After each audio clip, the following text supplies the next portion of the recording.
Yes, indeed. Welcome. Monday nights is only here on We Love Rare Grooves, where the legends can be found. That's right. We're coming to you live from the studios of Burbank, California on the Universal Broadcast Network. Tune in, Channel 1, as we bring you the show every Monday night. I'm your host, C. Mose, bringing you the magic of the music and the music of the magic, only as we do here on We Love Rare Grooves. And we're always excited about having our guests come on and honor in our studios. But tonight, this is exceptional show that we have on with one of the great R&B legends across all genres of music. And we're ready tonight to share her music and conversation with the one and only, as we will introduce shortly. But as I say every Monday night, I can't do this show without my great, talented team. As we start off every Monday night with our DJ, starting off with DJ DeVoe, the world famous DJ DeVoe. What you say? Hey, brother, I'm good.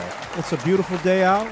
We have a NBA championship back in Los Angeles, yes. So I'm happy about that. You got an NBA champion. You got a song for me, right? With that NBA championship, yeah, I got a little song for you. We got a Rare Grooves that they used on a commercial, and I called DeVoe. I said, man, what's that song? And he said, man, check this out. I'm a winner. Check this out. Give me a little bit of those photos there. That's right. We got a championship here in Los Angeles, brought to you by LeBron James and the crew. This is the 17th. For all you Laker fans, I'm showing out. That's right. I got my shirt on. Listen, we take all the fans. We take everybody. We right, welcome you all. Yeah, we do. So congratulations to the city of Los Angeles and the Los Angeles Lakers for, man, keeping that going, as they were saying, in the bubble. In the bubble. Who's this right here, DeVoe? This is Smoked Sugar. It's called I'm a Winner. From 75, yeah. It's a rare groove. Yeah, I know. And we heard it first, right here. Right here. Or the second. Right here from the commercial. Here on We Love Rare Grooves. Only 45 years old, but it's good. Hey, you right. It is a rare groove. And then we got the world famous DJ Reg, man. What's going on, folks? He got the video shows going on. You got to check him out, man. You got to check him out. Yes. You got a great video tonight? Absolutely. It's going to be nice. She'll be surprised. Okay, man. Everything good? Everything's fantastic. Okay. Happy Monday, everyone. How you guys doing? Happy Monday, everyone. And then we got the consultant in the house, Robert A. Robert. Well, I'm real excited today. Yeah, you are. Because we got when people use the word multi-talented, multifaceted, we got that, and Larry Curly, and we got Mo. Okay? Yeah. We got more than that, okay? We got that. And then wait a minute. From a happily married man, this is a lifelong crush on that. Yeah. So define. Old school fine. Okay. Hey, man. So and she's still new school fine. Yeah, I know. Wait till we bring her on. Yeah, You know, look, that black don't crack. Yeah. Not one bit. Not one bit. Yeah. And then we got the beautiful, lovely, talented co-host, the one and only Miss Shantini Irie. Hey. One day I'm going to get Raj. Hey. I mean, one of these It's coming. days, It's coming. And we want a wonderful belated, is it belated? Yes. Birthday? It was on Saturday, yeah. But we're going to do Thank something, you. have some fun. We did post stuff from 4 years ago. I loved the video that you guys did. That was really nice. Oh, we did do a video, That was didn't we? really nice. We can show that at the end of the show, a little happy birthday. Thank you. As we do here, only on We Love Rare Grooves, we want to thank weekly our sponsors for keeping the project going, and that's Beverly Boys Beverly Boys Production, the video, the go-to guys for all your video production needs. Yes. My boy, Kale Beverly. And also we had the Serving Spoon, man, the Yes, Urban man. Eatery. That's right, the finest Southern breakfast cuisine this side of the Mississippi. Yeah. And then we have our girl at the Sweet Life SoCal magazine, Sarah Harris, to give you all the great stories and people and places, and she will be coming out with her fall magazine in the next couple weeks. Yeah.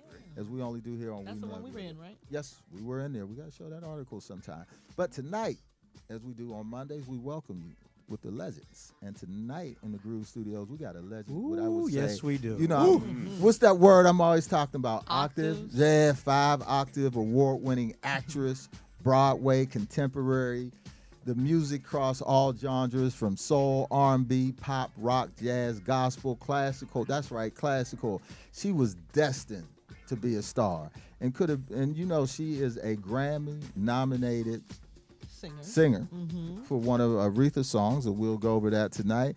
And also, she won a Tony. Tony Award, yeah. Tony Award. I want to say the first, but she's going to discuss that with us tonight for award-winning performance in the play Pearlie. Y'all remember Pearlie? Pearlie, And yes. she was Pearlie. right, and she was also on Hair, and we're going to go over that. And she's one of the first African Americans played in what was that? Women to perform the role. In Les Miserables. Les Miserables, because you know I was getting ready to put my own touch on that. I know you were. Starting I say I'm here. I got you. I got you. Variety and TV shows. Or as they say, Les Mis. Les Mis. Les Mis. Yes, that's what they say. The theater people say Les Mis. Clifton was going to do some Pittsburgh French. Wasn't going to be At good. least I was smart enough to throw it over, right? It wasn't going to be good at all. Man, she got over 5 decades of music, and she's releasing new music today, and we're going to share that tonight with our audience. And she used to have her own variety show on TV. That's right. Which is a huge deal. I said multifaceted. Yeah. So let's welcome tonight the incredible, the fabulous, the beautiful, the legendary Miss Melba Moore. Welcome to the Groove Studios, my dear. How are you? We caught that one. I caught it, at least. Thank you for having me.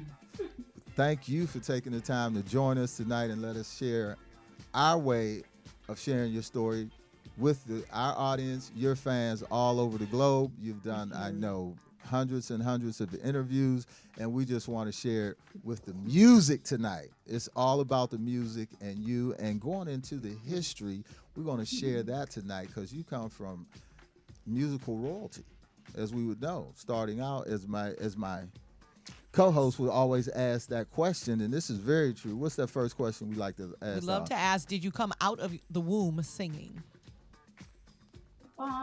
Well, since I'm kind of like typical African American, which means my family is broken, I might have, but I don't know. But it was music in the family, though.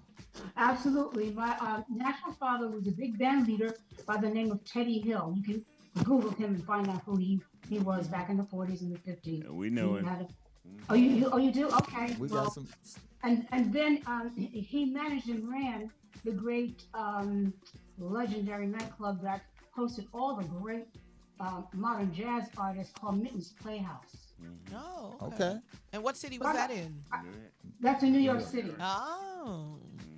in Harlem. Yeah. Yes, Harlem, USA. But my mother, and he never married, but my mother was a professional singer. So I got it in the genes, but since she, like many African American women, was trying to have a career on the road, and my grandmother apparently had strokes and was not able to speak, but she brought her to New York City to try to take care of her, try to take care of me, and go on the road. So I was raised by what we used to call a nanny. So that's why I don't know anything about music, because she was always gone then. But she and my natural father were not together, so my family was broken. So I didn't know that until I was about 10 years old when she married my stepfather. His name is Clement Woman, and he's passed away, but he's an absolute gentleman and caring father. And he had a son and daughter. So I then had a sister and brother, and he played the piano, and he and my mother worked together as well as were married. So then he made us all take piano lessons. Then I discovered at 10 years old that I could sing. Okay.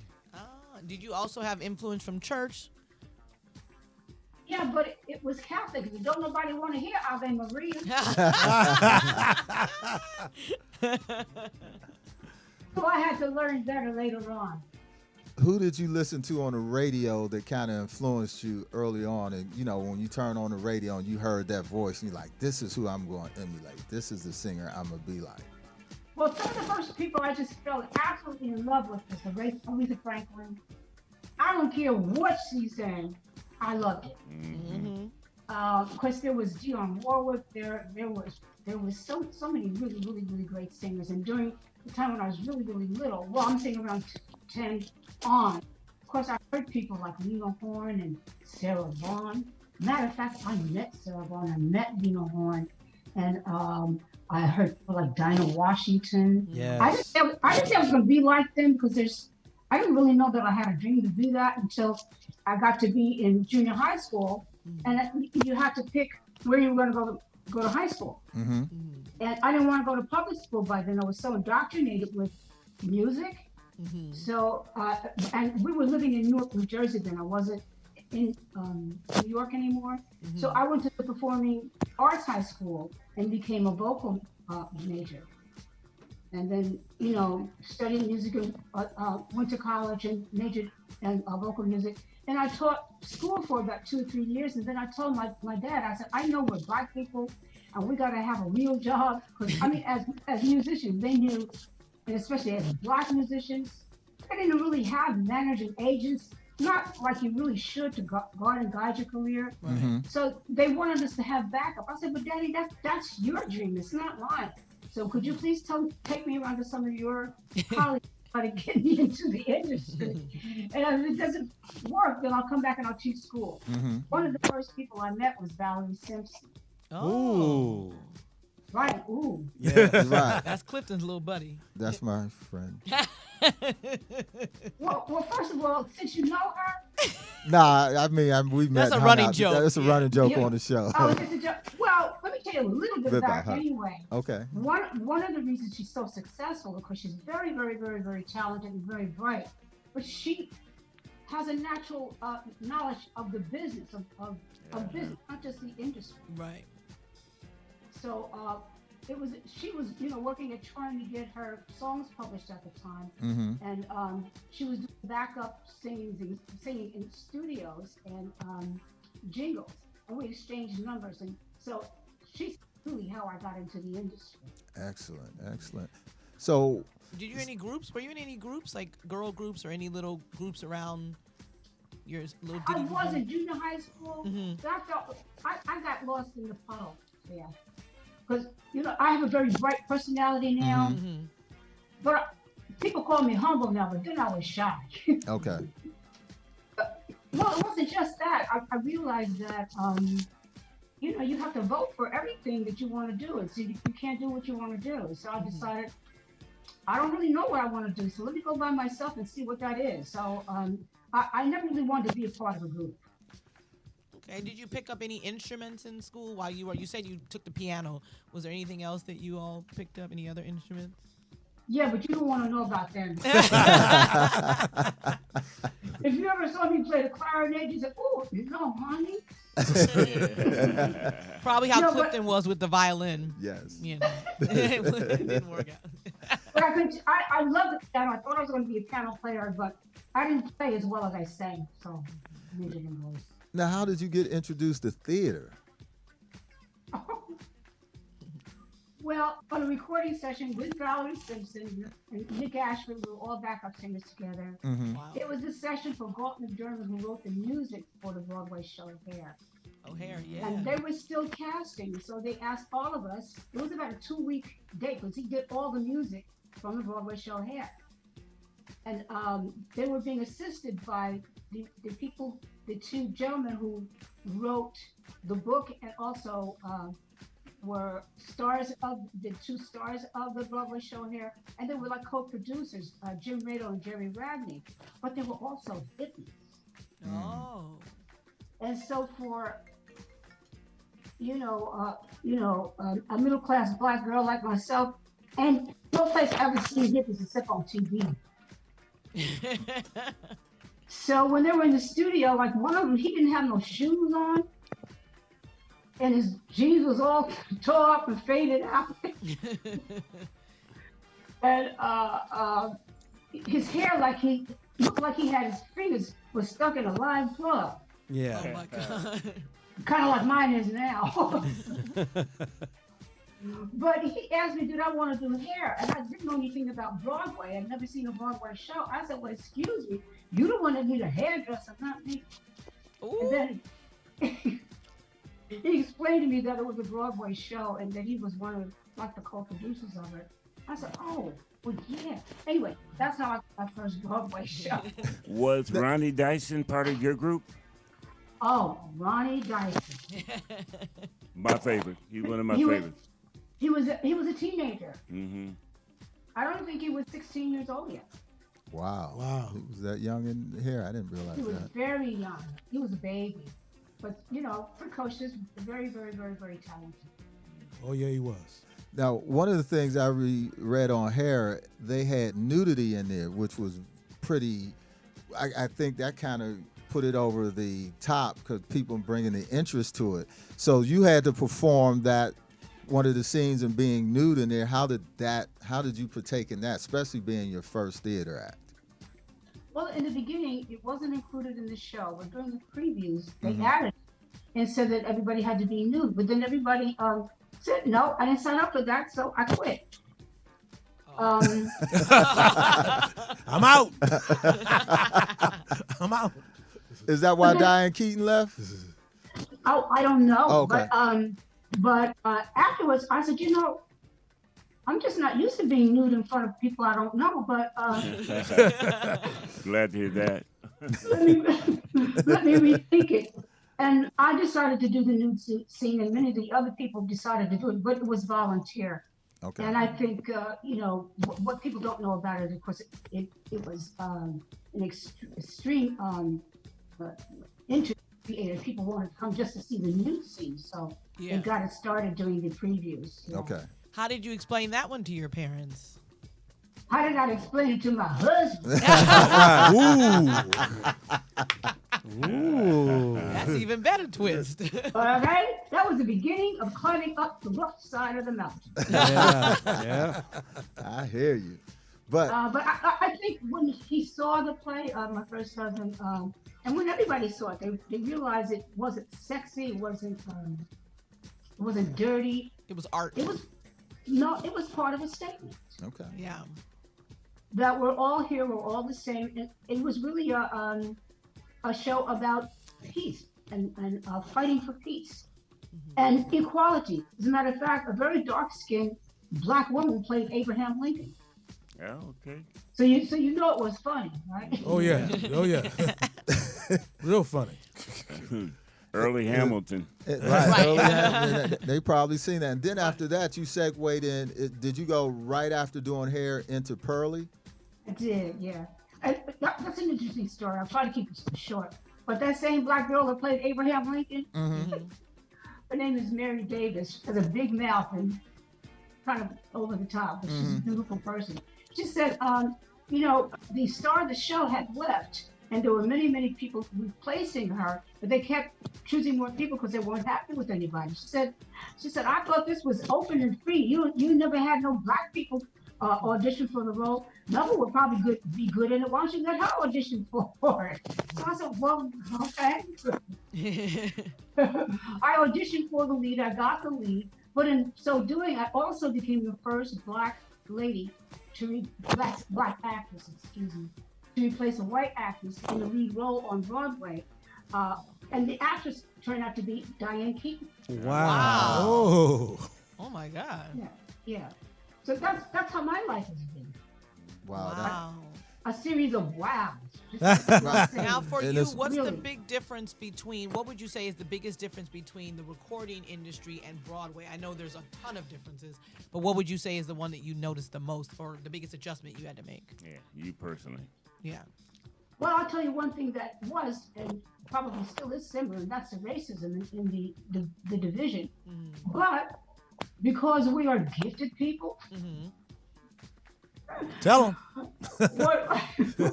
whatever it is they think they've thrown us into turns out to be a creative niche. Okay. Yeah. Well, I'm Yes. telling you what's the same, but you probably want to know the differences between the performances or your approach to Yeah. performance. I think the biggest thing is, like, you see how the camera magnifies because it's close to you. Well, in theater, it's just the opposite because you have a wide space to fill. You have to magnify. All your emotions are bigger. Your voice is bigger. Everything has to be bigger. That's the biggest thing. So what we're going to do now is we're going to take a moment and go into a musical selection because we're going to get back into now when we come back into the studio part of recording albums and just what a wonderful, wonderful career of music over 30 albums. We got a little history here. We're going to do this. You'll be coming in. We're going to talk about Northern Soul when we come back. And what I want to do, because we're going back, but I want you to introduce and let folks know about the newest. I mean, 5 decades of music and still introducing new music right now that has just come out. So tell the people about the new release that we're getting ready to play right now from Melba Moore. Then we're going to go back and come back and talk about all that with only here as we do here on We Love Rare Grooves. Give us a call at 323-524-2599. Streaming live on the UBN network, ubngo.com, channel 1. We'll be on Facebook, YouTube. And Facebook is blowing up. Some of your nieces and nephews are on here. Yeah. Yeah. Without a doubt. So let's introduce that new song, and we're going to go. All right. Well, I'm so excited about it. It's called Just Doing Me. All right. So give it to him, Okay. DJ DeVoe, DJ Red. Yes. It's produced by Terry Hunter, George and Angela Pettis. All right. Give it to me. I like this. That Come on. beat right there. We'll be right back with the legendary Melba Moore. I'm still here and still doing me. What goes around will always come back again. So just take me as I am. I'm just doing me. You better do it. I'm just doing me. You can do it. I'm just doing me. You better do it. I'm just doing me. I'm just gonna do me. I had to take the time and learn to love myself, get to know me so much better. Every moment in my life has made me stronger. Many lessons learned from them all. I'm just doing me. You better do it. I'm just doing me. You can do it. I'm just doing me. You better do it. I'm just doing me. I'm just gonna do me. What you see in me is always what you get. It's so easy, just be me. My life has been filled with many blessings from above. So much love, cherish it all. I'm just doing me. You better do it. I'm just doing me. You can do it. I'm just doing me. You better do it. I'm just doing me. I'm just gonna do me. I'm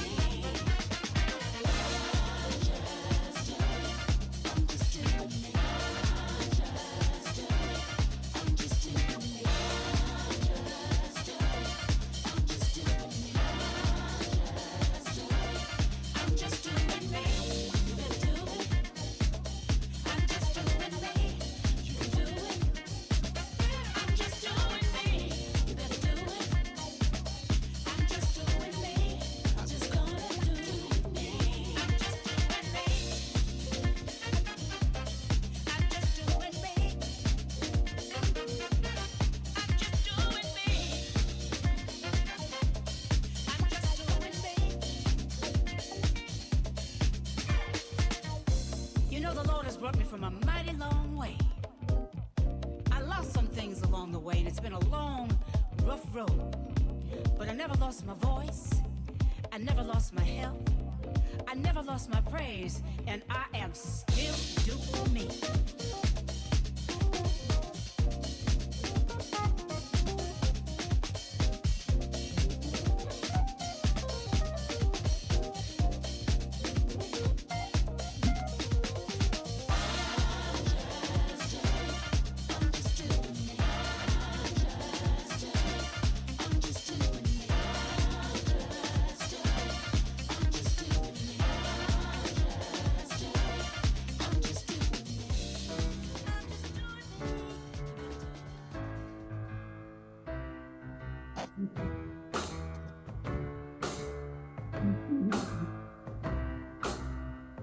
There's something about your smile, I swear that it makes me weak.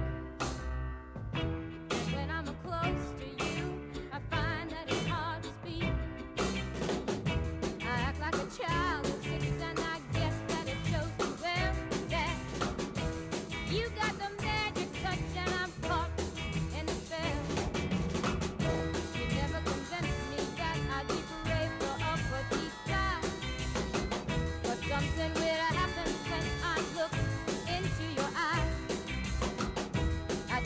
defend myself, but too late did I finally see that you got the magic touch and you cast your spell over me.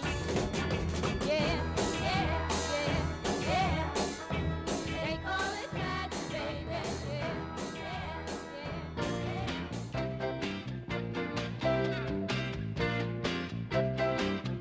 Good morning, starshine. The earth says hello. You twinkle above us, we twinkle below. Good morning, starshine. You lead us along, my love and me, as we sing our early morning singing song.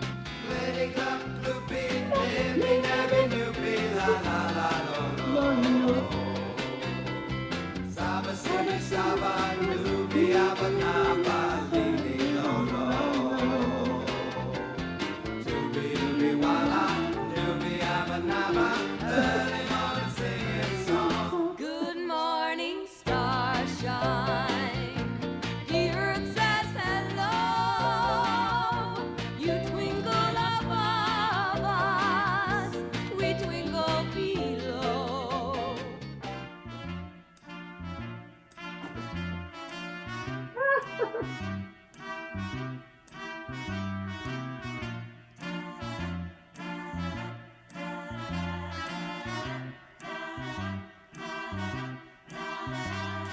I love to sit and hear him dream. He tells it like a story.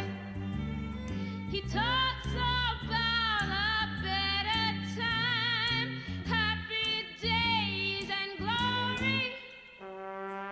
No more scratching for a living like a chicken pecking. He's got the whole world figured out and even more. I reckon the moon don't rise to light the sky. The moon comes up just to shine on Pearly, Pearly,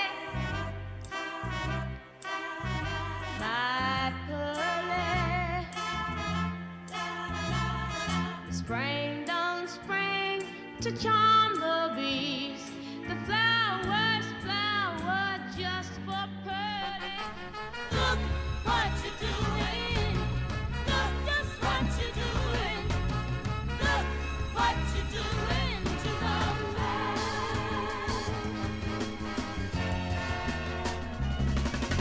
You know how much you need him, but you won't admit it to yourself.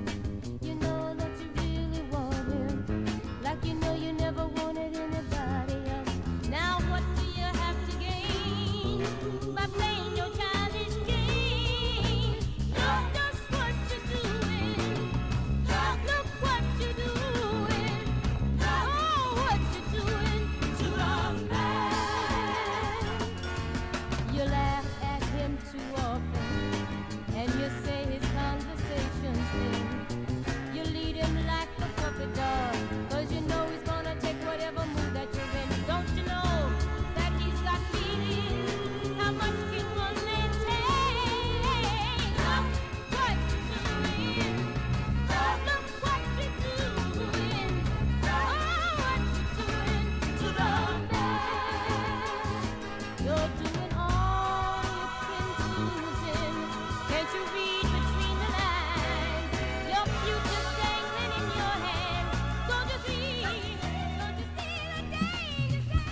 and you made my heart beat fast. Took my breath away.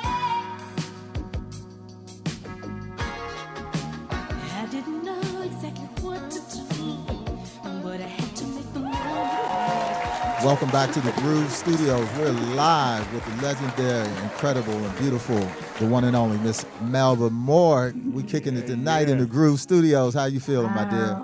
Did we take you back? I haven't heard some of those songs in so long, but I can see how my voice is. I've been in the industry a long. I've been in the industry since I was a baby. In other words, thank you, Lord. That's Thank right. you. We want to No, thank thank you. Thank you for sharing all this great music, the Beautiful. baby music, dance music, going through all genres. But I want to go touch base on something because we went back and dug in our history, and we're talking about 67. And it was a song that you did a demo on, and correct me if I'm not right, and it was called Magic Touch. I was thinking, I was trying to look on the screen to see where was the credits, but I think they hid the credits because it was just a demo. It wasn't even supposed to be out. But Yes. now I say thank you because it was a hit. Yes. Yeah, we love those. And we're going to discuss that with our co-host right now because it hit Northern Soul, right? Am I correct? That's where it was a hit at over in Europe? Absolutely right. So I really didn't find out about it until years later. Which is usually what happens with Northern Soul. My mom has been a recording artist for years, and she would record stuff in Detroit when she was like 16, 15 years old, and then years later somebody from England would pick it up and it would be this big hit. So talk to us about Receipts. yeah, your receipts, what we call first receipts. Of all, I bet she never got paid for it. No, we didn't get paid until later when we started doing tours with the I noticed that you did the Northern Soul Weekenders. We used to I was do gonna those. say, Yes. I'm getting paid now. Right. Yeah. That's your when she receipts. started getting. They flew us over to Europe, and she started getting checks because before it. Yeah, you're correct. So how did that happen? When did you record that? What was the? I don't really even know because I was getting out from teaching school and making contacts and forming sometimes very temporary relationships. And anybody asked me to sing something, first my vocation was singing demos and singing backup and singing in studios. So I'm sure they paid me something for it, and I sang it, and some of them they put out. Now, how did you become aware that it was out? Like, what was the way that they let you know? Did you hear it? Did you see it on? Well, actually, only a few years back now, I've discovered some of it because I've had some challenges. So I haven't. I've been working all the time, but in some cases, I didn't have a manager or somebody Publicist, watching my business. Right, absolutely. So there was no way for me to know what was going on. I've got music in Africa, I've got music in Japan, but I'm just finding out about it now. Yeah. So did you get anything from a publicist standpoint or writing credits or anything from that, or you? I'm just asking. Well, Did you write I it? didn't write it. I Okay. only sang it. Okay. So then after. But you know what? That's a good question because writers, songwriters, and publishers usually have some. I think ASCAP and those agencies are more caring about what happens to them. They're more involved with making the business arrangement too with their managers and the record companies, so they'll know a little bit more about what's going on in their lives and careers. But the generally speaking, especially if you're young and you're just starting out, you don't know how anything works. Right. And the last one to find out anything is the star of the record, the singer. And we've heard that several times. Go Yes. ahead, Giselle. Your studio albums. You've had an illustrious career in music. What decade kind of sticks out to you as Melba's? That was like when I was really doing my thing. I think the 80s. The 80s? Yay. Mm-hmm. Yeah. You had a lot of good music doing that. I mean, I got albums. No. Or was it the 70s? No, I've been so quick to blame everybody when they was guilty. So let me give credit to those that were the reason why I have this incredible R&B recording legacy in history. In one word, two words. His name is Charles Huggins. He was my husband. the father of my daughter, but he was also the one who began to say, I don't know nothing about theater. He's from the South, so he can't talk. All right. So he said, but I'm a black man from the South, and I know about R&B records. So he went out and got Gene McDaniels, a wonderful songwriter for me. He put me with Buddha Records. He went out and got Ben McCoy, who actually ushered in the modern disco era with the hustle. Yeah. And gave me a huge, huge, huge hit. This is it. He went out and got Gene and John Whitehead, and he kind of more than borrowed them from Philly to National. He kind of took them away, and I got to give him credit. Everybody knows ain't no stopping us now, but the only reason they have that out because Gamble and Huff refused to let them record as artists. But my then husband, Charles Huggins, and we all became family. And he managed them and he made them record Ain't No Stopping Us Now. Wow. So I take credit for that and that at least I knew Charles Huggins. Now, a question I have for you is going back into the early 70s, and you went from theater to TV and for variety. But during that time also, it was a feeling of black consciousness. And one of the things, if you can show this photo with the afro, I want you to discuss what the black consciousness meant for you then, being true to yourself, and then also kind of chime into what we're doing now. Not anything deep, but just your comments on that, because you've been through 5 decades and you've seen it all. I love that picture so much, I must say. Did you find it? Yeah, he's going to show it. So what did that mean at that time? Well, I discovered my blackness in the Broadway musical Hair. Well, that's the best ways to discover it. Oh, Literally. amazing. Yeah. Amazing. I gave you one example where a very dark-skinned black lady did a parody of Abraham Lincoln. And then she sing, you know how we sing happy birthday like Stevie Wonder sing?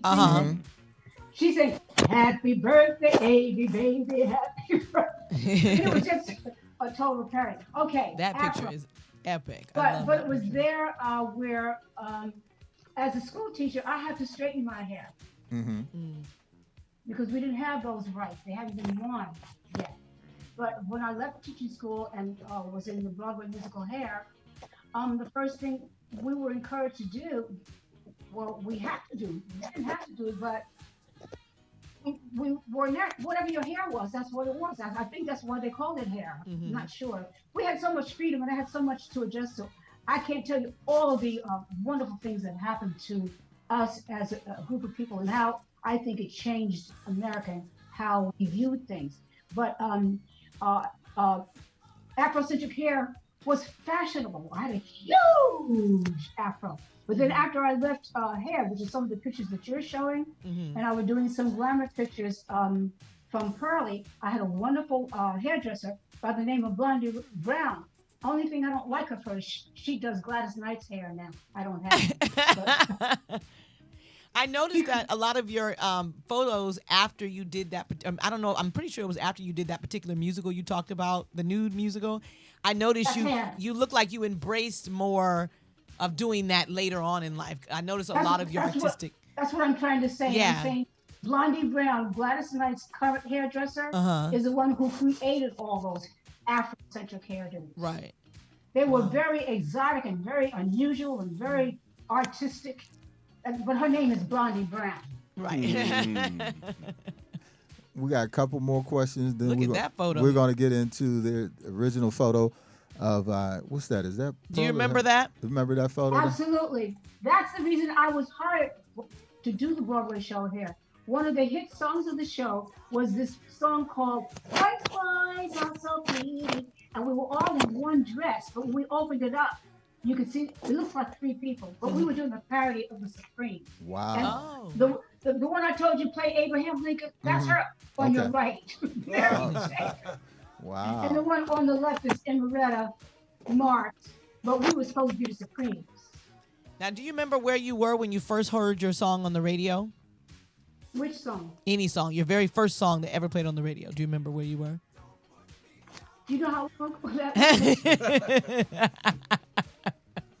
I'm not trying to say I'm old, but Well, that's good though. You have so much work that you can't remember, and not a lot of people can say that. Right, because but you remember sometimes, exactly where I was? No, I don't. but you remember what was the exciting part to know that you got the recognition. Imagine seeing something like a billboard in New York in Times Square. You know, a But you know moment what? like But you that. know what? I'm sorry. Now you know what's coming to me.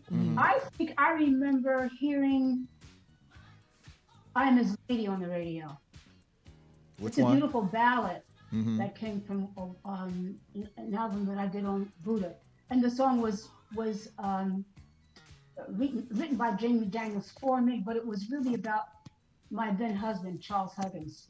So it's so beautiful because I was really in love, but it was also because it was a hit. That helps. That helps so much. So we're going to take a moment here and give a little love to Beverly Boy Production. Then we're going to come back and talk about some of the musical segment of some of the duets. And then we'll talk about the different music genres during that time of the 70s, 80s, and 90s. Only here on We Love Rare Grooves as we have the fabulous Melba Moore in the house. In the house. She's fine. Pretty Tony, take me away.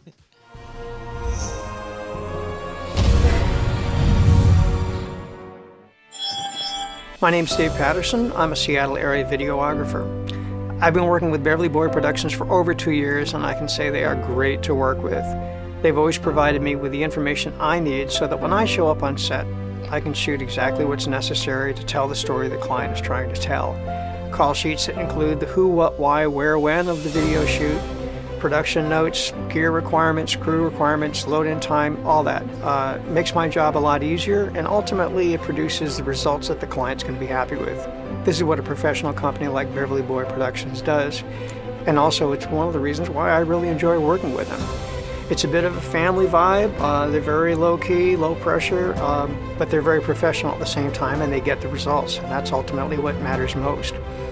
I'm proud to be a shooter for Beverly Boy Productions, and if you're looking for a company to produce your next video production, by all means, give them a call. They can handle any sort of scale project from a single-person interview to a large production with multiple cameras and large crews. You won't be disappointed with the results. Give them a call. Welcome back to We Love Rare Grooves. That's right, Beverly Boy Production, the go-to guys for all your video production needs. Give them a call, 1-800-385-1243. That's 1-800-385-1243. Ask for Kale Beverly and tell them that you heard it on We Love Rare Grooves. And I'm always saying they get a discount, so I want to see that come back. Yes. And they get to call up, and Kale called me and said, man, why you keep saying that, man? Only here on We Love Rare Grooves. How you enjoying yourself, Melba? Everything good? That's fantastic. Hey man, this is fantastic. We all got smiles on our face. We smitten.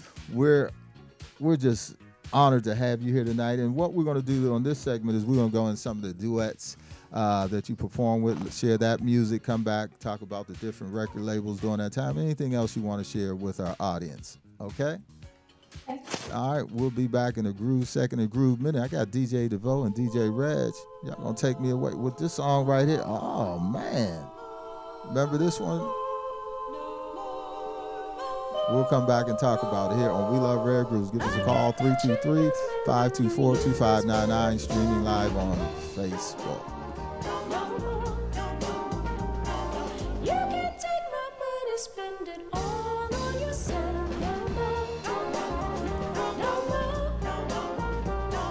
When I loved you, you took all I had. Always break my heart, I was so sad.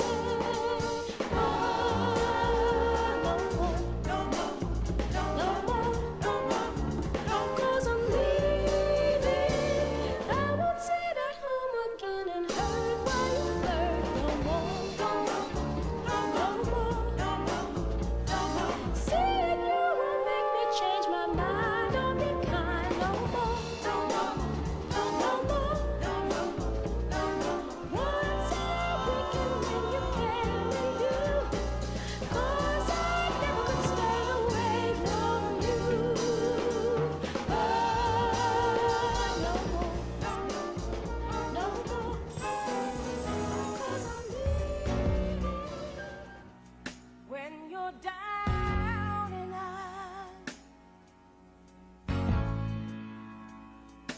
and you need a friend.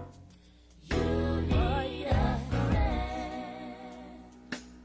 When you need someone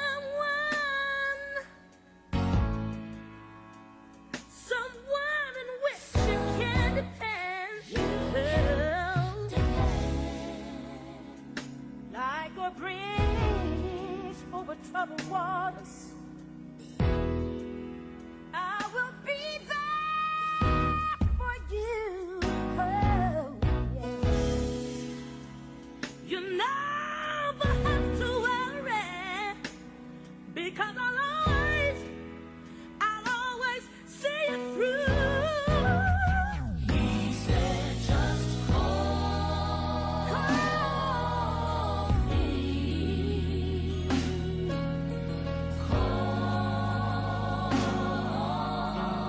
All you gotta do is call me.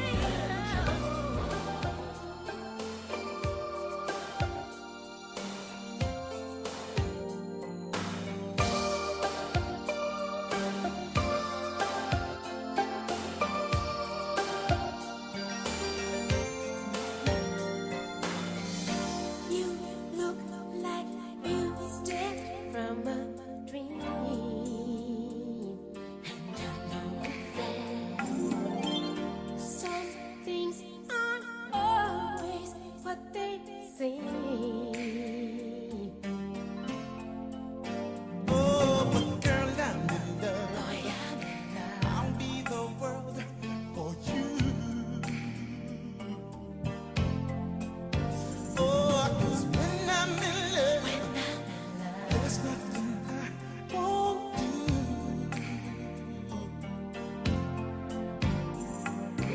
I'm so in love. Boy, I'm in love with you. Come do it to me, say one more time. Girl, I'm in love. Girl, I'm in love with you too. Come do it to me, say one more time. Swear to God, I must have died and gone to heaven tonight. I mean, heaven. 'Cause I can see the starlights in your eyes. Ooh. Oh, so come feel me like only you can do. Like you know how to. Come touch my love and I'll give it all to you.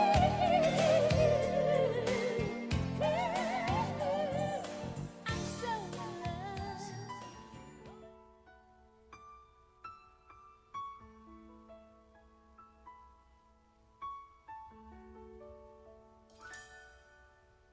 Girl, is there something wrong? Help me understand the way of you. And I can't sleep at nights, wondering if all love is true. I do. But there's one thing I want you to know. If you ever try my love, for sure can't take half all of you. If you want my love, all of you, no part-time love, all of you.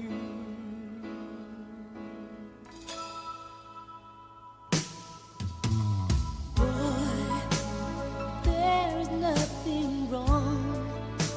I don't want no one else but you. Hey.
Welcome back to the Groove Studios. We're going to be all right with the one and only Everything. Melba Moore. Everything gonna be all right. Yeah, that was a good segue into that. Was excellent. Your Facebook is job. I have to tell you that your Facebook fan base is on another level. Now here it's 12:30 in the app or 1:30, and these people are just consistently going crazy over your library of music. So Thank you guys for exposing me. yes. So shout out to This, Facebook. this is your life. Wow. Oh, I love those duets. Oh, Weren't they amazing? Ooh, yes. Oh, we yes. got a caller on. Somebody's calling in to chat with you. Thank you for calling We Love Rare Grooves. Who do we have on the line? Hi, this is Sharon Meadows from Tampa, Florida. Well, hello, hello Sharon. from Hi, Tampa. Sharon. Hello. Hello. Hi. Hi. I just wanted to call in. I love Melba Moore so much. So much. We do too. Thank you. Thank you. And do you have a question for Ms. And Moore? my favorite of all is Crying in the Dark. That's my favorite. Wow. Wow. Well, thank you for that. Thank you. So you enjoy, Oh, thank you. thank you for calling in. Thank you. Everything good where you at? Thank you.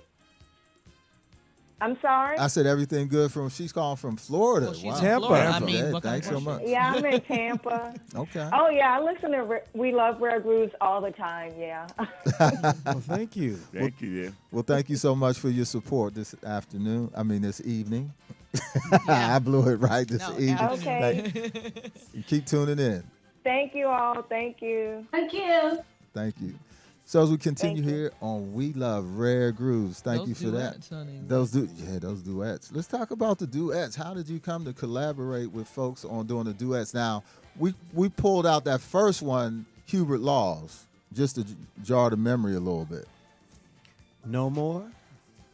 Oh, no, what was the first one? Hubert Laws is no more. Hubert Laws, no more? No, I didn't think that was the first one you played.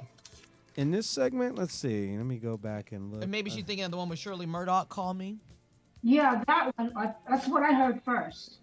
Right, but I think we had one song before that. We had Hubert Laws, No More. Then we played you and Shirley Murdoch, Call Me. I can tell you about that one. Ooh, Okay, tell us about that one. Tell it. Tell it. Tell it. Well, first of all, you hear her voice on the recording, right? Yes. You know she ain't no backup singer, right? Right. Yes. But that was during one of my rough times up the mountain. I was definitely in a valley. And I was telling you as a joke, but it's not really a joke. I'm Catholic. And so, and my natural voice was classical. But I love the Lord. I'm a born again Christian. I didn't have any songs. And while I was out on the road with my first, it wasn't Secret Lovers, but it was another Michael Matthews play, I met Shirley. And I asked her, I didn't know what it was to be born again. So she said, you need a song that tells your testimony. I said, well, what's your testimony? She said, it's a song that tells what Jesus did for you. And as we talked, she said, my husband, Dale DeGroat, and I will write you some music so you can express your testimony in music. And so she wrote that for me, and then she condescended to sing it with me, too. So I guess it was our testimonial, huh? No, well, you can't help it because we're all preachers of God. That's Yeah. right. But she wrote that and 2 or 3 other songs so that I could sing gospel, so I could sing, Christian music that wasn't Catholic. And No Sister Act for her. and then you got what I got. You got what I got, Kashif. How did that come about? Kashif. We love my, Kashif. My dear then husband, Charles Huggins, went out and found Kashif and got him for me. And of course, with him came Freddie Jackson, Lilo Thomas, Yes. and all the other McFadden Whitehead, all the other Paul Lawrence, who wrote for me "Love's Coming at You." I'm sure you're probably familiar with that. Yes. But I had a whole host of "Living for Your Love," and see, because she brought in that big synthesizer. Stevie Wonder brought in the Fender Rhodes and the first synthesizers, but because she really redefined the 80s with his synthesizer sound in his music. Yes, he but did. my then husband, Charles Huggins, went out and got Kashif Fauzi That's and right. the rest of his whole camp. That's right. Now, where did you get your fashion? I was obsessed actually with the yellow hat and the mink coat and all those. Who was your fashion? Did you have a stylist? Where did you do most of your shopping and picking up stuff from? Once again, it was my then husband, Charles. Oh. He said, no, you can't go around looking like that. You're the he made me aware that I'm the packaging. Yes, Oh, you were the okay. brand. Yeah, the Yeah. brand before. And there so was he would get the best photographers, the people who shot Barbara Streisand and all the top artists, and he would get the top stylists. And then I've learned how to dress myself since, but he started that because I really didn't care what I looked like. I didn't know that it was important. It's just like I fell into Broadway. Now I know it's important. Right. One of the things is going through the music, from a 20-year period from 70 to 90, you produced an album every year, and it was on several different labels. And tell me what that took, I mean, to produce an album every year. And back then it's a whole different way of producing an album as it is nowadays, how you can put things together. Just enlighten us on a few things, because that's just a tremendous, Right. Yeah, that's tremendous amazing. Well, and we did that for about 40 other artists once I got going. But once again, Charles Huggins is the guru. He's the one that God gifted with that creativity. I like to say he's a triple A personality because it takes a lot of energy as well as creativity. But he pulled together, since by the time I met him, I had been in recording, I had been a music teacher, I had already a Tony Award. He tried to get me managers, but during that time, the racism had us divided so much. The best personal managers were white and Jewish, and the only thing they knew were these stars that were recording artists and that were blues singers. So he said I didn't have any place in the industry and I couldn't do this, that, or the other, and I had already done it. So Charles said, well, why don't we manage you? But what Charles did was get somebody from theater, somebody from R&B records. He's the one who got me my management team together so that I was able to do Timbuktu starring opposite Eartha Kitt. But Jeffrey Holder wanted me and he wanted Eartha Kitt, but if I didn't have a manager or somebody who knew how to do that, it wouldn't have been possible for me. So he's the one who connected it all together. As a matter of fact, my ex-husband, my then husband, created a situation that I was the first Black lady to be a pop artist to perform solo at the Metropolitan Opera. I'm telling you that to tell what kind of gift he had. Blessing and power we had on us, because we were charting uncharted territory. We really didn't know what we were doing. But that's a good point that you made, Clifton, about the every year, because I know when Michael Jackson came along, they kind of fought to stop that, where record labels wanted you to turn out a record every year, and Michael Jackson was really pivotal with his record label and saying, listen, you need to let my first record, let that ride for a minute before we try to come with something else. But so the fact that you did something every year like that is just remarkable. Well, my point is that I would have somebody who was in the industry to partner with the gurus of the record companies. Right. To even participate in that decision. Right. Absolutely. So tell us this, what would you say is some of the best advice that you received during that time that you would like to share? During which time? Well, just in general, in your life, some of the best advice you say you received. I know that. I know we could go there. It's been different, but just something that you may want to share.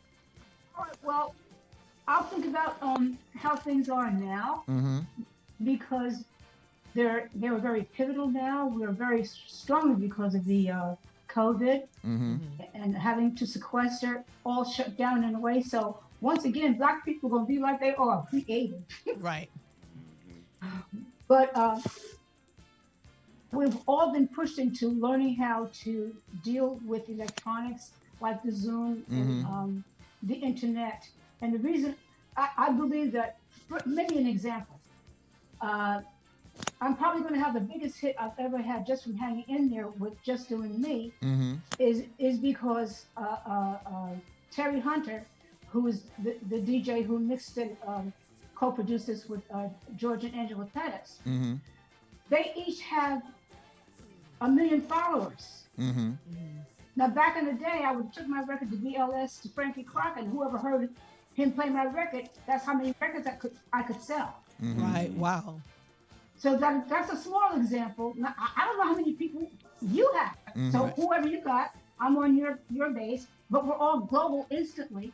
Right. So I have the opportunity to reach those many people immediately. So it's multiplied so much. I think that the difficulties perhaps are the same. You have to have music or a project that somebody wants to buy. But if you have that, the platform is limitless. Mm-hmm.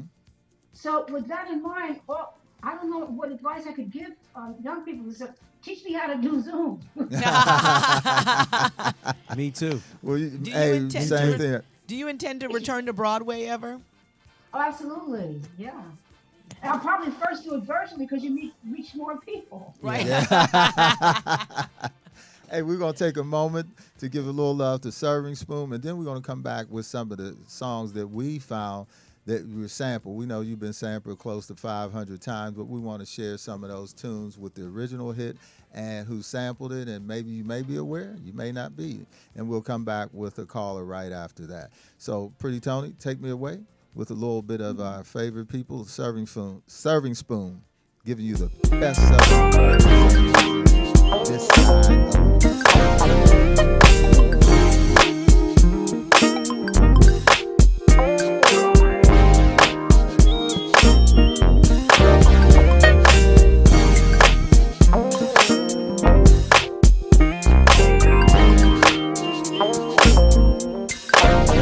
Feel the energy when you come in here. The food is great. We pride ourselves on our service. We really stress that with our employees, that when you come here, that you're actually better for your coming. And if you give us 1% of your trust, we'll earn the other 99. And by the way, there ain't no better breakfast.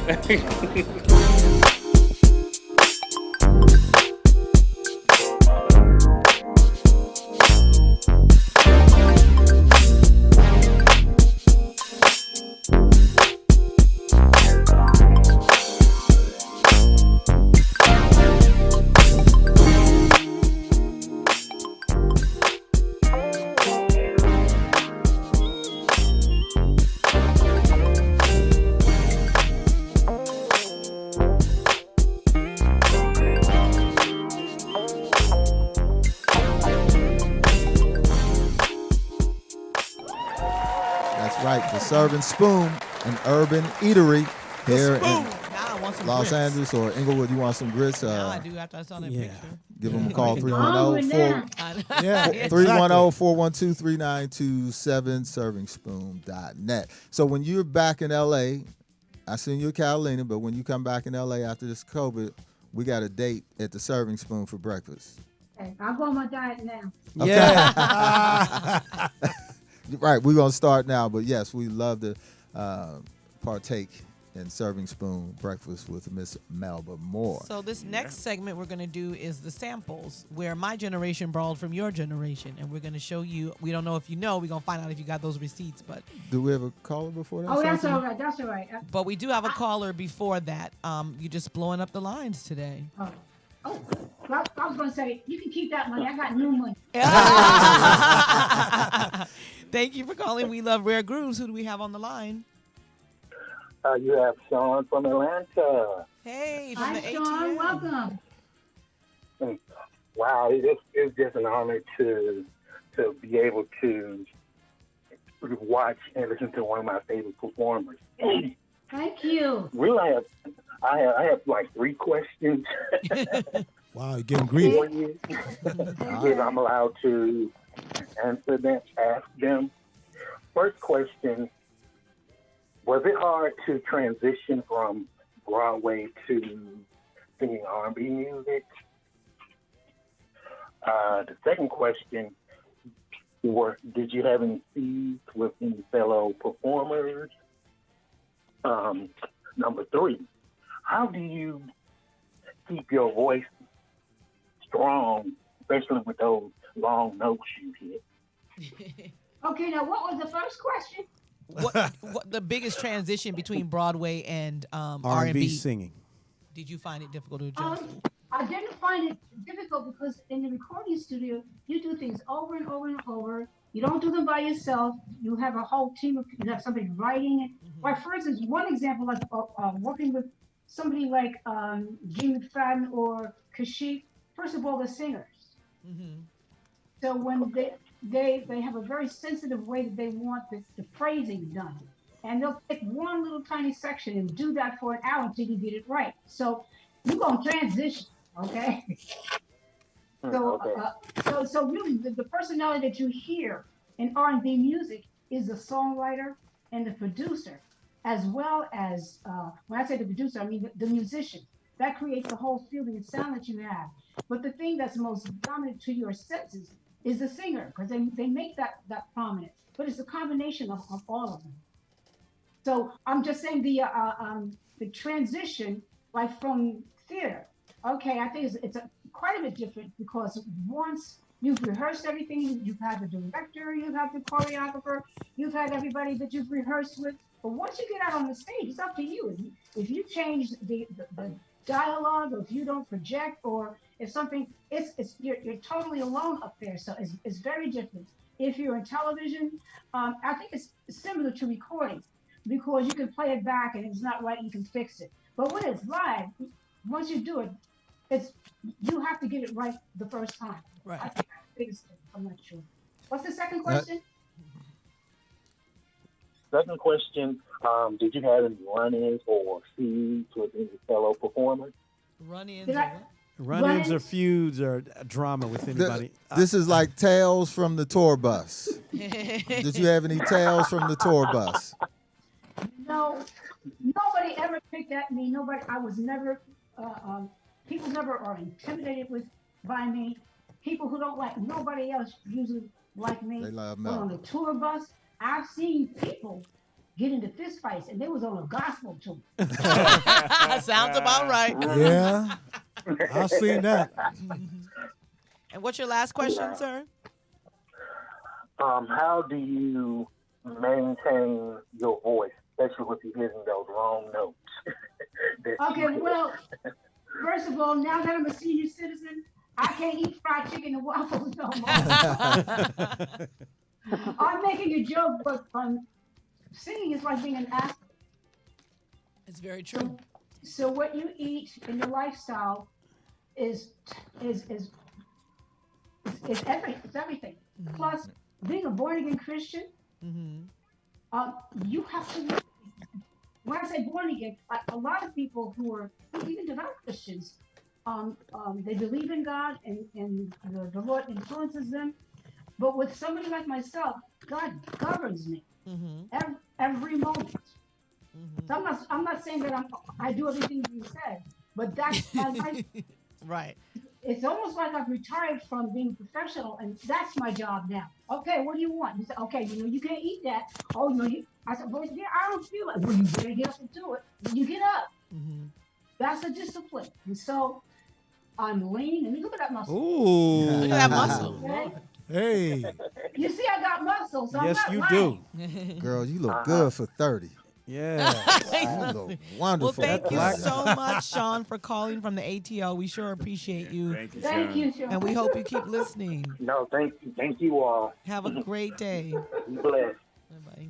All right, let's go into You these. got shorties calling from the ATL. So check out and see what type of homework and research we did for some of the songs that has been sampled, DJ DeVoe and DJ Reg. We're going to go into them for a few minutes and come right back with Miss Melba Moore.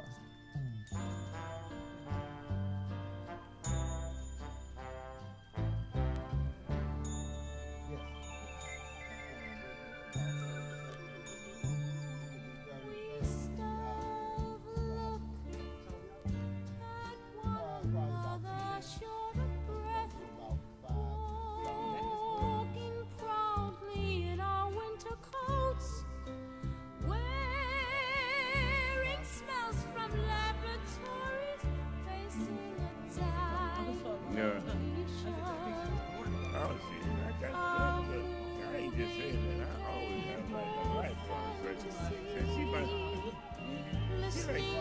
I realized it's kind of woman already. She actually seems like your type. You like the misogyny.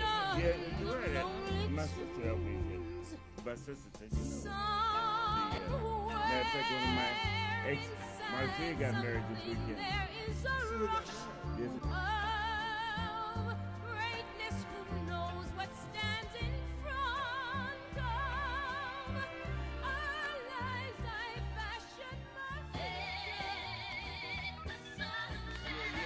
Brand new day, y'all.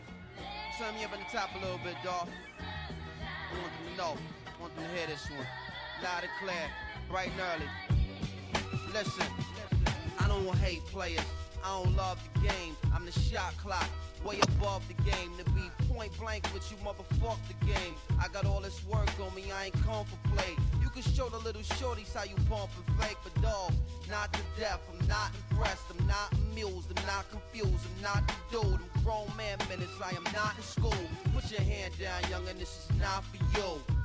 On my J.O. with beats by Kanye, yo. My name on the market, your name off the payroll. Style fresh like I'm still a day old. And it's been like that since the day old. I'm on time with a rollie, a Seiko. Step on deck, your neck, do what I say so. Get up or get out, get down or lay low. Standing in the shadow of a fabulous man. Brooklyn nigga, I am. That nigga, that dude.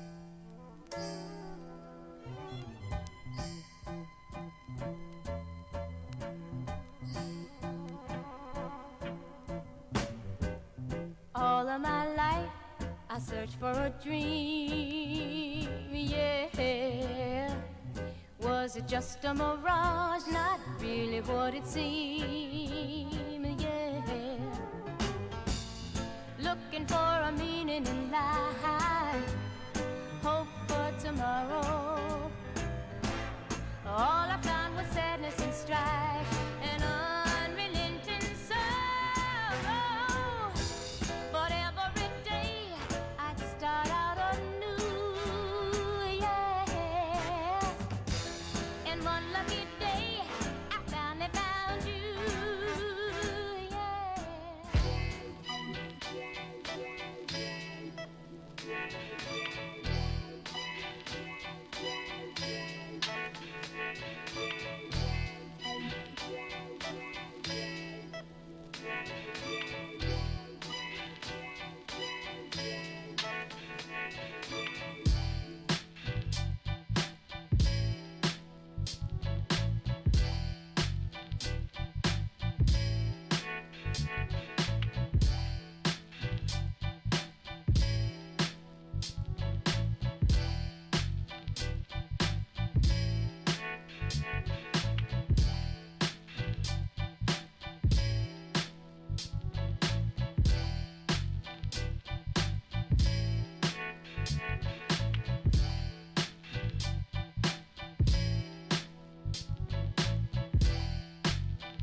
I can never forget the day you left me and the love we once shared. Well, it hurt me so bad inside that day. It was much more than I could bear. You said, baby, don't you worry. I'll be back someday and I'll be.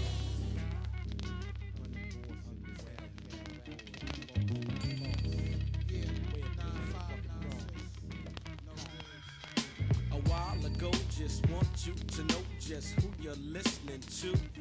So listen, let me tell you who I am and what I do.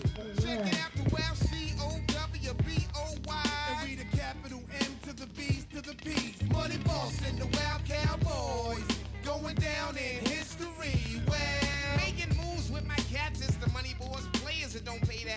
party if you ain't stacked the latest. When I say we're out cowboys, the name says it all. I'm like your favorite. Tell your man what you wanna tell him. I run styles, stack pals, more than 1,000 empty vows. The new rhyme era makes me the New York terror.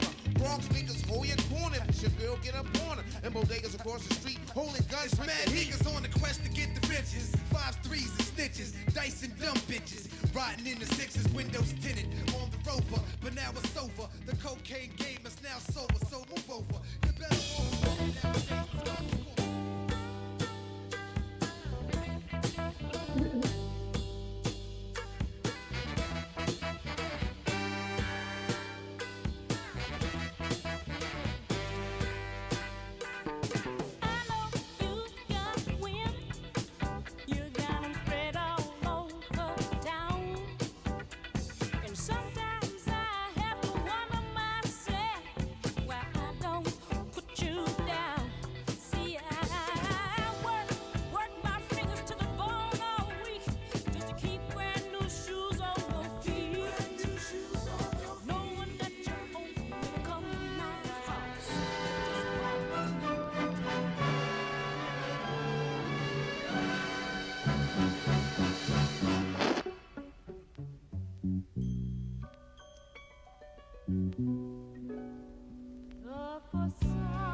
Shorty getting it in with me. Shorty getting it in with me. Yeah. She said I want some friends with me, but I don't know why, because they ain't getting in with me. Shorty getting it in with me. Yeah. Shorty getting it in with me. She said I want some friends with me, but I don't know why, because they ain't getting in with me. Yo, you know me, I'm with a ghetto diva, stiletto fever, jello shots, yellow reefer, same rules apply, I'm back on top. You can't drink or smoke if you're not gon' pop. See me in the popcorn drop, not gon' stop. Taking shots of Patron, getting top on yachts. The medallions are mountain, rock on rocks. The whole world wanna know when this lock on drop. Without a doubt, she acknowledged the wealth. Since she ain't get brains, I told her, let me get some knowledge yourself. Then I told her, be proud of yourself and dig deep and try to see what you can get out of yourself. After all that, I told her.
That's Studio 54 right there, boy.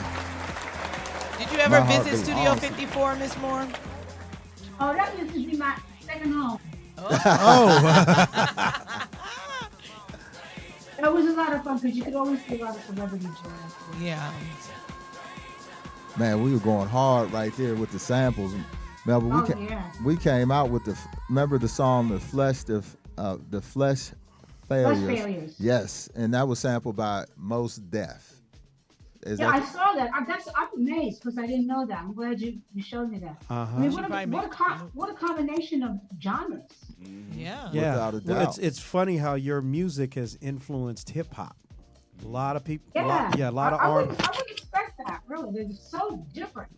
Get Look, your good receipt. music is good music. We just got to I'm make. really glad, though, of course. Right. Your receipt. and then the one song, what is it? Oh, Facade. Facade. That was sampled. The strings were sampled a lot from that song with who was it? Kanye West. And Kanye Jada West. Kiss. And Jada Kiss. Oh, excuse me. Look, Kanye West is taking your music. Did you realize that? Just out of curiosity. And then we had Pete Rock, who sampled you from the song "Searching for a Dream" back in '71. They were going in the crates, weren't they? Wow. I love that sample. And once again, your album covers are just incredible. The imagery and the design and all the aesthetic of it. You have quite a few of those out there. Which, But we really learned to understand that of course, the album covers became collector's items. right, and for sure. Yeah. Things people keep, so the packaging became very important. We started to really grow in learning about that. And, you as the package. Right. So when you come to California, I have a few albums I would love for you to sign for me. Wow, I'll bring a black magic marker. We look forward to it. So definitely that will happen. That will definitely happen. Right. So who's some of the artists you enjoy performing with the best? I mean, who stands out? Just you did something with Phil Perry lately. You didn't play Freddie Jackson, did you? Just hold on Just one hold on. second. Just hold on. Just hold on. We were going to do that for our video segment, which we're going into in a few minutes. I found the Freddie Jackson one. Yeah. So who did you inform? Oh, gee. Well, I probably had the most fun with Freddie, primarily because, he was the first one after our company, Hush Productions, kind of launched to me. And then we, through me, and, some of our other members of our company, groomed Freddie to be a solo artist. Yeah. Okay. Because he was a word processor. Just Right. a very talented one. Right, just Yeah. like you was a teacher. You guys came out and Right. came on to your careers. Exactly. Hey, we're going a little fast with the segment. We have a part that we call the Dusty of the Week. And we wanted to really do our homework and give homage to your family, how it all got started. And our Dusty of the Week means we go in the crate, see something that was maybe 40 years ago, 50 years ago, and share it. But Is since she trying to say it was dusty? yes, literally, these were that's dusty. literally what it is. Because it's been in the garage. In the basement, in the crate, you gotta go. In the corner, in the back. You gotta blow the vinyl off. And it's brought to you by Sweet Life SoCal magazine, where they do features of colorful stories and people. It's a concierge magazine for the socially and culturally engaged. So we want to give love to Sarah Harris. Every week she sends this out to 100,000 folks to know that watch our show tonight with our lovely guest, Miss Melba Moore. So follow them online at Sweet Life SoCal, and that's sweetlifesocal.com. So tonight, bringing you the Dusty of the Week. What we got there, DJ DeVoe and DJ Rez. We're just going to do a little sample of the family from mom, dad, and stepdad. Look at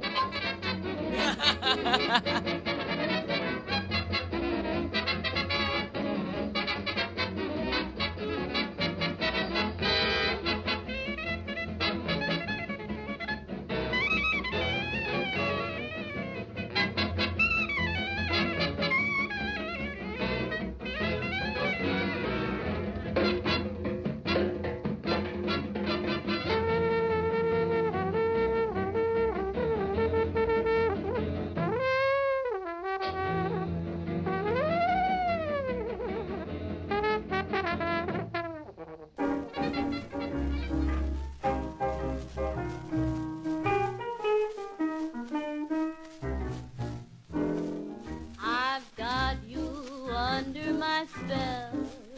How long I can't tell. Way you love and pet me sure does a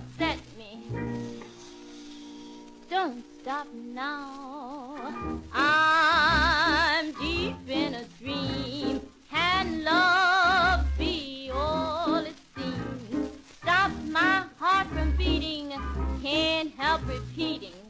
Ooh, baby, don't stop now. How it thrills me.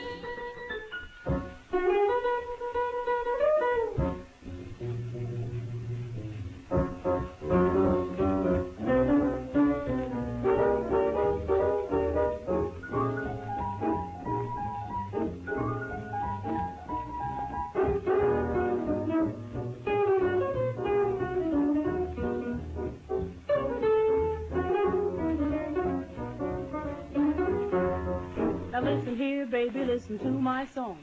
Don't get mad, 'cause I don't mean you no wrong. I wanna play with you, boo. You want to play with your boo? Let me play with you, boo. You want to play with your boo? I wanna play with your poodle. I mean your little poodle dog. Now your little poodle's got long black shaggy hair. His face looks just like a grizzly bear. I wanna play with you, boo. You want to play with your poodle? Let me play with you, boo. You want to play with your poodle? I wanna play with your poodle. I mean your little poodle dog.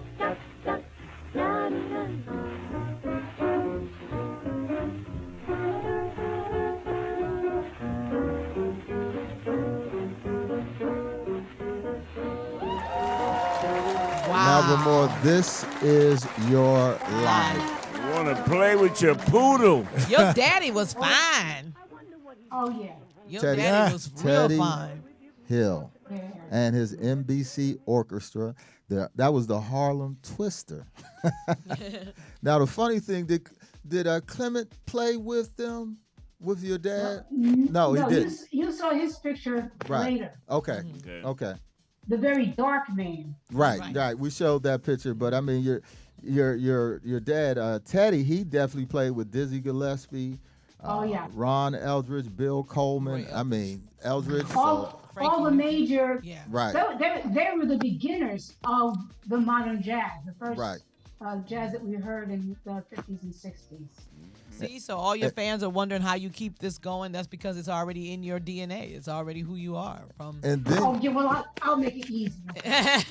And then at the beginning, as you said, your mom, Bonnie Davis, Fabulous. having a career and trying to do, and she had a #1 hit at that time too, back in 46. Right. Exactly. So these are Dusties of the Week, if you would not agree with that.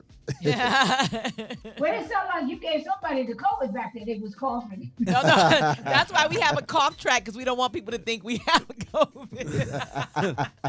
No, but I'm making jokes, but it's only because I'm happy. Thank you so much for highlighting my family. It's such a pleasure, because you are where you came from and who came before you. Absolutely. And to thank you for that. It's a joy to see. I haven't seen it done like this. I really haven't. Thank you.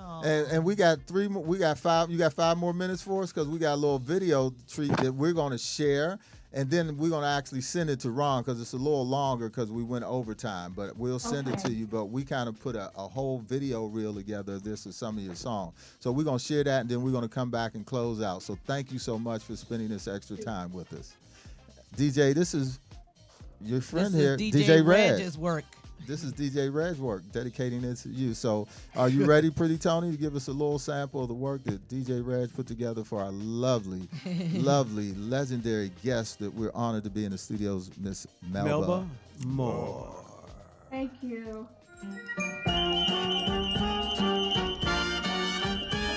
Said, don't tell me not to live, just sit and putter.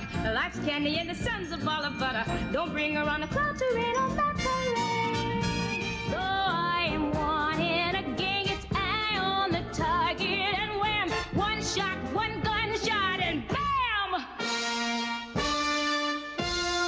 Hey! Whoa!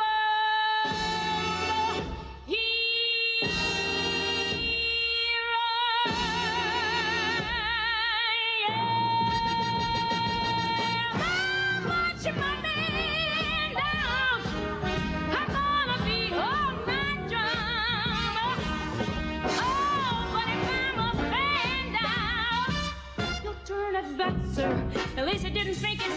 So well, I guess I didn't make it. Get ready for me, world, 'cause I'm a comer. I simply got to march my heart to drum on.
It's the things that you do, so unlike any other.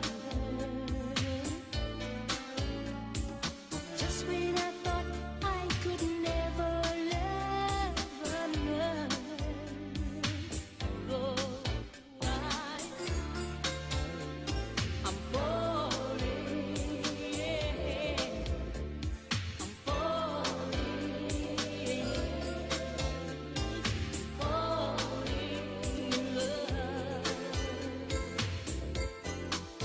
I'm in love.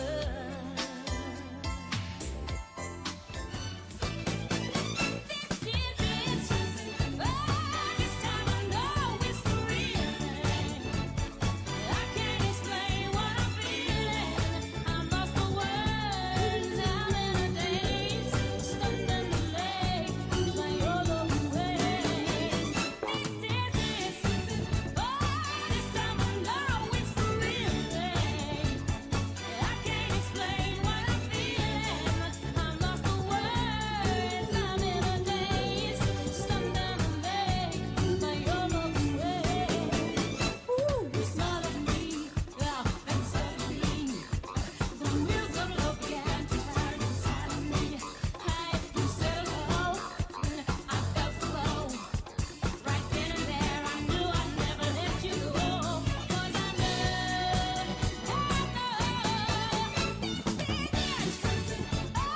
this time I know it's the real thing. Friends got me mixed up. I'm so confused.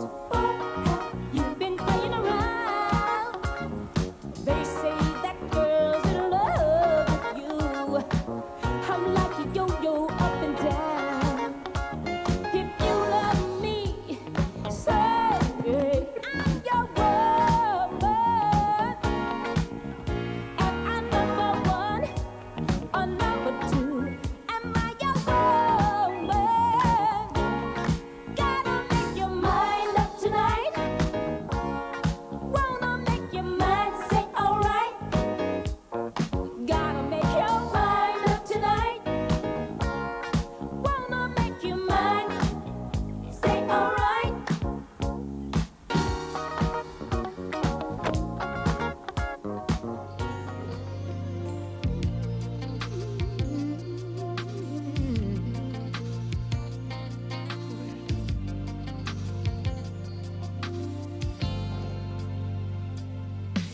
Tonight, let's take our time, erase what's on our minds. This may not come again.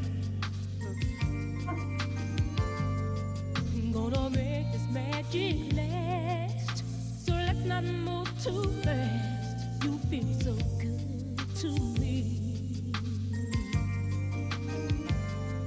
I wanna hold you in my arms forever. Not let go of you. Never.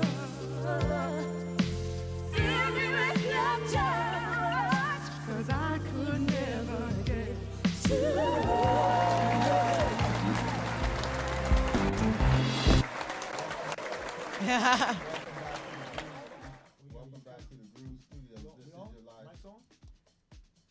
I don't hear myself. Oh, now I hear me. Can you hear us? Yeah. Welcome back to the Groove Studios. That's right. This is Melba Moore. What a catalog of music. What a catalog. Did you enjoy Those that? videos take you back? Oh, in a lovely way, yes. I'm glad you enjoyed it. Absolutely. I'll make sure Wonderful. Ron gets the video. There's a few more songs in there. Thank you. I'll make sure it's so so you can put, wonderful. and make sure he gets that today for And you. you know, it was just Freddie's birthday. Oh, he's a is Libra Fre- like me. Is he in New York also? Freddie? Yeah, he's in New York. Okay. But the video reminded me. I'm looking at him so lovingly because I really do love him and he loves me. But when we're in each other's company, all we have to do is just laugh because he's silly. But it just, I mean, the videos just take me back to and Lilo and well, I saw the picture of me and Phil Perry. We had really great times. You didn't ask me about the duets, but they remind me of the wonderful, wonderful times I've had with these incredible artists. Yeah. Yeah. Yeah, he is. Right. This is your life. And also the lovely voice you have, like the Those Broadway, yeah. Yeah, the initial song with that long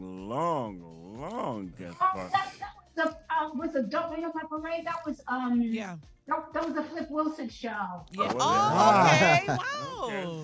Man. That's another great memory because he was, of course, so funny, but he gave me such great exposure. And and not just me. He was back there with some of the first black people on television. Right. Can, So breakthroughs. can we come back and do a part 2? We got some more stuff. Can we come back and do a part 2 sometime in the future? We got more questions. We got more stuff. Yes. And you got more songs. Okay.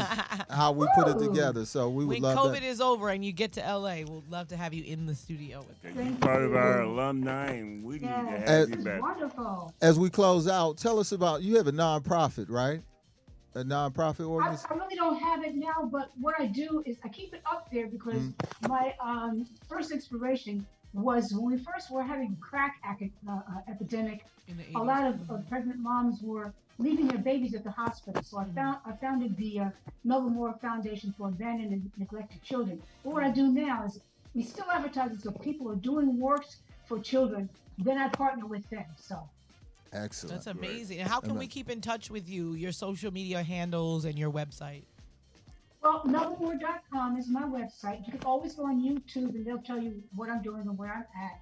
And I know one of them is Melba One More. I don't remember them all. We just have Melba to Google. Moore, Yeah, right, Google Melba her. Moore on Instagram. And I know she's on Instagram too. Yes. Right. So we want to thank you so much for gracing our studio. It's been more than an honor, more than a pleasure to go through your musical career and have this great conversation. And as we do for all our guests, from everyone in here in the studio, Pretty Tony, DJ DeVoe, DJ Reg, Robert A., and Shantini and myself, we want to give you the We Love Rare Grooves Award. And I know Ron had showed it to you. So once you get it, if you would be so kind to take a picture and post for us, if you wouldn't mind. It will be my pleasure. And we're getting ready to cut away, but when we cut away, please stay on just for 1 minute, and then we will close out. We're going to close out the show here on We Love Rare Grooves with the fabulous and wonderful Miss Melba Moore. Next week, gracing the Groove Studios will be the one and only Karen White. She will be in studio next week. Okay. So please join us. And you can see the replays of the show. Am I correct, Yes, Shantini? on our YouTube channel. You can follow us on Instagram. You can follow us on Facebook Live, was jumping today. And we're going to also replay this. For those of you watching, we're going to replay this show tonight. So if you missed it, you can all tell everyone else to get on tonight and watch the replay of the show at our normal standard time of 8 p.m. Pacific. What else did I miss? Oh, we're on iHeartRadio, so the audio tape or the audio version of this show will be played in its entirety on iHeartRadio, Spotify, and Apple Podcasts. And Amazon, right? Yes. Pretty Tony? We're on And Amazon. So you will be listening, everybody will be listening to you in their cars, and on YouTube we will have the video version of this show. And Twitter. And our show is Twitter. picked up in over 50 countries, Melba, so who knows who's listening to it all over the world. With that beautiful voice. And Thank you, you. I know these days we're global, so you better watch it. yes, and you haven't missed a beat at all. So thank you so much. We want to thank our listening audience all over the globe for joining us for another evening of We Love Rare Grooves. I can't do it without my great team, DJ Reg, DJ DeVoe, Robert A., the consultant, Shantini, Pretty Tony, and all you guys out there. Thank you so much for giving us the ideas to go through this and bring this to you. So as we only do here on We Love Rare Grooves. Just doing me, baby. Thank you. Just doing me. Hey. Hold on for us. Yes.